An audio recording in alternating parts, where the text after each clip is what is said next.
চরে হমাদাতে একটা ভয়ানক ফাইট হতে পারে অ্যান্ড সেদিকে একটু নজর দিতে চাইবো আমরা।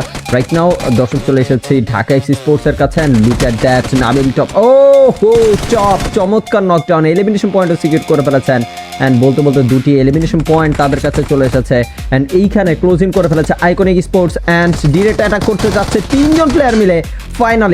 ফাইনালি আইকনিক স্পোর্টসকে পুরোপুরিভাবে ডেসিমেট করে ফেলেছে ঢাকা এক্সি স্পোর্টস। চারটি এলিমিনেশন পয়েন্ট দেখতে পাচ্ছিলাম ইজিলি তারা সিকিউর করে স্পোর্টস নিজেদের জন্য আরও একটি এলিমিনেশন পয়েন্ট সিকিউর করে ফেলেছে। বিনিময়ে নাবিল নকডাউন হয়েছে, তাকে রিকভার করা হচ্ছে, খুব দ্রুত এখান থেকে রিকভার হয়ে যাবে। ওপেন এরিয়া থেকে মুভ করছেন ঢাকা এক্সি স্পোর্টস, ডিরেক্ট চার্জিং করে ফেলছেন প্রেম 11, তিনি আসলেন অপোনেন্টের ইনফরমেশন সিকিউর করলেন অ্যান্ড মুভ করলেন। সো ধরেছে ওই দিক থেকে দেখতে পাচ্ছিলাম নোফিয়ার রিপার দুজনেই নকডাউন। নাবিল ব্যাকআপটা দিতে পারবেন কিনা সেটা দেখতে হবে, তার টিমমেটদেরকে কিন্তু অলরেডি ফিনিশড আউট করে গেছেন ডাউন। দর্শক চলে এসেছে হর্নি বেবদের কাছে অ্যান্ড ওকে নকডাউন বের করার চেষ্টা, but Horne babe he missed it and death man তিনি এখান থেকে এলিমিনেশন পয়েন্ট সিকিউর করতে চাইবেন, বাট নকডাউন বের করার